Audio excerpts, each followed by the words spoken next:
USC playing with their fourth different coach of the year. I thought they'd come out a little flat, similar to last season when they played in the Sun Bowl, but boy, did they pleasantly surprise me in that one, and had a great end to the season. 10-4 mark. Who would have thought a team like this would end up with 10 wins on the season and a great future with Steve Sarkisian looming in the future?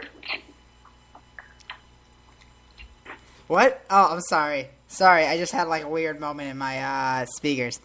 Guys, this has not been the greatest transition for the past 3 minutes. We apologize for it. Blake, repeat the question. I was just making the point about USC and Fresno State. There's no question to be asked, but also just got to go around, and now we got to move over to our big games and just talk about that, because there's so many mediocre bowl games with, some could say, terrible names, such as you could say the San Diego County Credit Union Ponceria Bowl. I mean, that is pretty bad. If you're coming up with the name, do better than that, people. Or the Belk Bowl, or the Buffalo Wild Wings Bowl. Just some very, very mediocre games. But let's talk about the big games, such as the Sugar Bowl, the All-State Sugar Bowl, Tostitos Fiesta Bowl, Rose Bowl game, AT&T Cotton Bowl, Discover Orange Bowl, and obviously the Vizio BCS National Championship game. But Noah, let's just go on to there and talk about some of the biggest news. Florida State, Alabama. Florida State, just a team who's been the outright number one team, 13-0 this season. Then Auburn. Alabama was upset by Auburn, and they've been in the past two national championships on their trophy case. But Auburn, a team of destiny, 12-1 on the season. That awesome victory versus Alabama a few weeks ago on the kick return, 109 yards. And then you have their victory versus Georgia on the Hail Mary pass. Just a team of destiny, the SEC champions, trying to get the 8th straight consecutive BCS title, the end of the BCS, by the way, to the SEC. What do you expect from this game, Noah? Oh, it'll definitely be a great game. And personally, I think Auburn is going to pull off the upset here. I think they're just a team of destiny. You know, they've done it a bunch of times. I really want Florida State to win. I really like them a lot more. But just Auburn looks like a team of destiny for me. I don't think they're going to lose. But either way, I expect a classic and to go out with a BCS. More madness, just more BCS madness. It wouldn't be right if there wasn't some. Yeah, and also this game will mark the end of the BCS era in college football. You're supposed to say nice things at a funeral, some would say. So just putting in some really nice words about the BCS, a lot of negativity surrounding it, but towards the end, you could say that they got the national title right this season, so they end on a nice note. But we're going to be going to a 4-team playoff come next year. Noah, any great memories about the BCS as it comes to its final halt in college football? I mean, last year was a crazy end to the year where the SEC, the SEC continuously looks like it's not going to make it, but the BCS was the SEC's era. The SEC dominated it. There's no way around that. And even though it was crazy, I'm going to miss it a little bit. Obviously, I think it's a better system they're going to now, but there's a lot of memories. Ohio State making it to a couple of national championships, winning a couple, losing a couple. Lots of great national championships. Tim Tebow, of course, Vince Young, some of the greatest players we have ever seen. So you know what? Even though there were bads, there were also a lot of goods. Yeah, just another game I can remember was Boise State pulling off upset in the Fiesta Bowl years ago versus Oklahoma. This was kind of the first time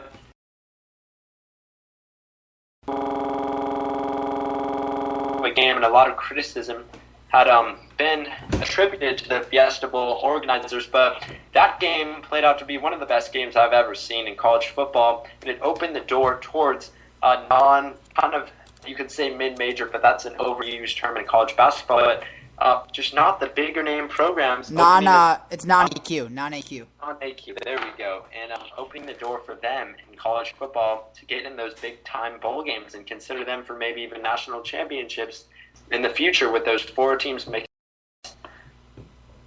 Okay, well, that is going to end our college football segment. A little brief this time just because we haven't had the big-time bowl games yet, but they're just going to keep on getting better and better as we go on here going into the new year. And now it's time for Major League Baseball.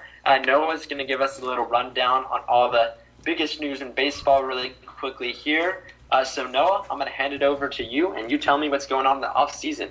Well, not as many moves as last week, but there were still some big ones. We're going to start off with the White Sox, my favorite team. They dealt Addison Reed, a talented young closer, for highly touted third base prospect Matt Davidson, who's actually fourth in the third base prospect rankings on MLB.com. Mike Pelfrey and Kurt Suzuki finalized deal with the Twins. So obviously, Twins trying to make a big splash. Kurt Suzuki was also rumored to go to the White Sox. Unfortunately, they could not complete that deal. And the Rangers make the biggest splash of all, signing outfielder Shin-Soo Choo, who's just a phenomenal player. That was a gigantic splash, and though that is a big risk, there is a chance for a big reward. And no, Blake, this is not the White Sox offseason show. Yeah, just had to make that point there because it always seems like the first thing you talk about is the White Sox signing somebody. Okay. Noah, if I have to remind you about the White Sox last season, I believe if you want to talk about the White Sox, yes, they have been kind of good in the last years, but last season, 2013 year, the White Sox finished 63-99. So I mean, they've overhauled their team. The biggest name news in the offseason. I mean, let's go to the starting lineup from last year. Paul Konerko at first baseman, Tyler Flowers catcher, second baseman Gordon Beckham, shortstop LSA Ramirez, and third baseman Connor Gillespie. Now catcher will be Josh Fagley. First baseman will be Jose Abreu. The second baseman and shortstop are the same. But at third base we have Matt Davidson, Avisail Garcia, who was signed last year, Adam Eaton in center field. So really we only have 4 players who started last year, or 3 players who started last year's on the team starting in the lineup. So I'm just going to say we have done a pretty good job of overhauling. But, you know, I mean, come on. It's not my fault I'm getting excited. We've been a terrible team for the past couple of years. Yeah, I mean, I respect that. I respect that point. But just reminding you, the White Sox are not the biggest name in all Major League Baseball. But pretty sure they are. Pretty sure they're the best team in baseball. Yeah. Okay. Do you have any more news to tell us all about Major League Baseball, or have we run down the segment so far? I think that's it. You know, I told you there's not much going on. The only thing that was really substantial was the Shin-Soo Choo deal. That's harder to say than I thought it would be. Shin-Soo Choo. Okay, there you go. Yeah, well, there we go, and that's all for Major League Baseball. Now we're going to head over to college basketball, getting in the swing of things right before conference play starts towards the end of this 2013 year. We're going to head over there right now. And Noah, can you run down the rankings really quickly and some key matchups to look for before the new year? Yeah, well, this has been a great year. And first of all, there is a game today, Iowa State against Boise State. So Boise State has a busy day in sports. But for the rankings, of course, number 1, undisputed Arizona, followed by number 2, Syracuse, Ohio State in 3rd, 4th, Wisconsin, and 5th, Michigan State. 3 Big Ten teams in a row. So while we don't have football, we definitely have basketball. Louisville in 6th, Oklahoma State 7. Villanova, they are now 8th. They're sneaking up the ladder. Duke at 9-2 falls to 9th. Wichita State cracks the top 10. First time since 2008. They're 12-0. Baylor 10-1. Oregon still undefeated at 11-0 is number 12. Florida 9-2. Iowa State also undefeated. They're 9-0. UConn at 10-1 is in 15th.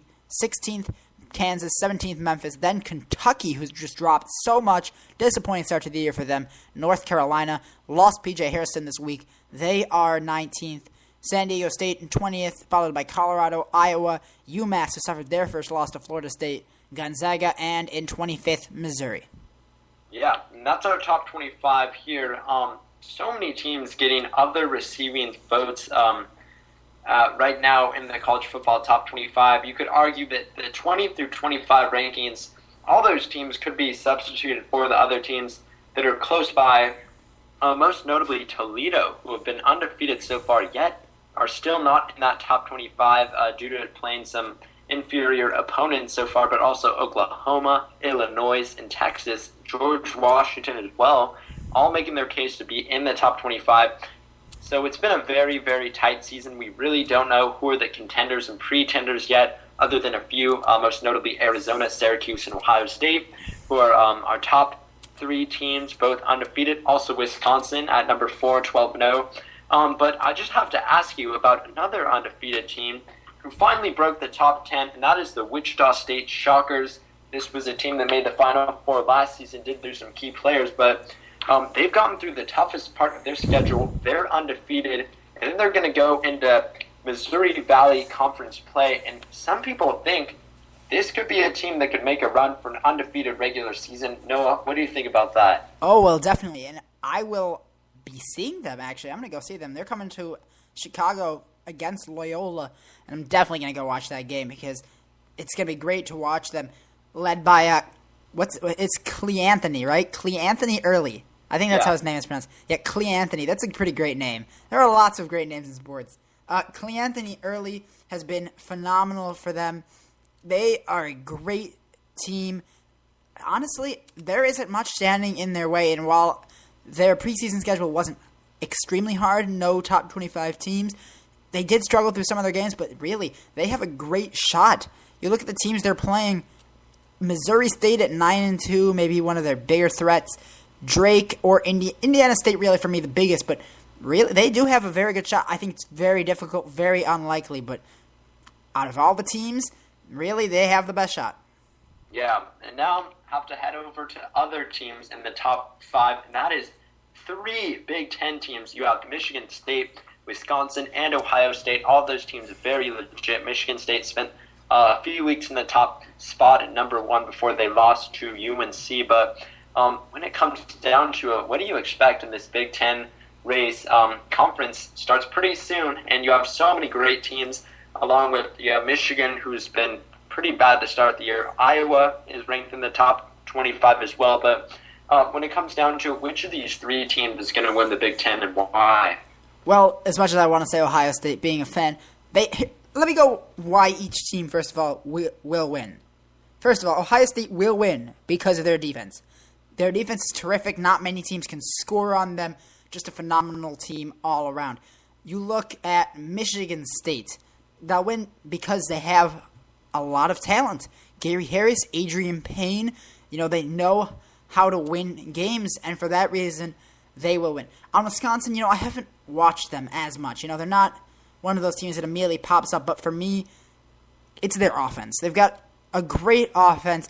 They consistently put up 70. Their only game where they haven't was against Florida, where they won 59-53, and against St. Louis, where they won 63-57. But they can put up 100, as you saw against North Dakota. They have a great offense. But in the end, Michigan State is who I see coming out on top, followed by Ohio State and then Wisconsin. And why do you think Michigan State is going to win the Big Ten? Gary Harris, just a phenomenal player. Adrian Payne, just a lot of talent on that team. But Ohio State can do it. Their defense is phenomenal. I don't see Wisconsin doing as much. I don't think their defense is quite as good. But it will be an interesting race. But for right now, despite that one loss, I think Michigan State is the favorite.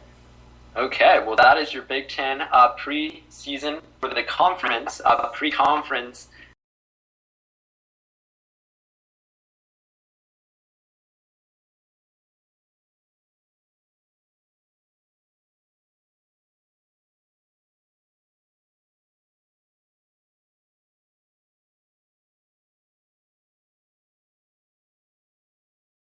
Season, a very strong start, and you look at their schedule, and no more games left before conference play starts on January 6th.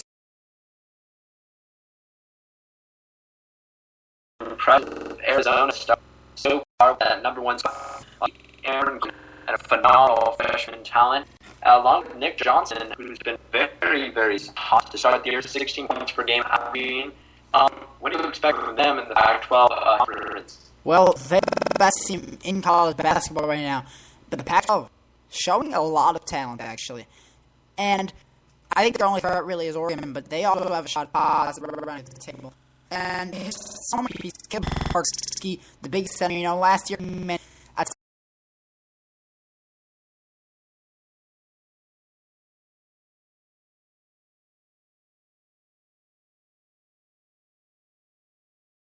been phenomenal as well. And you, of course, have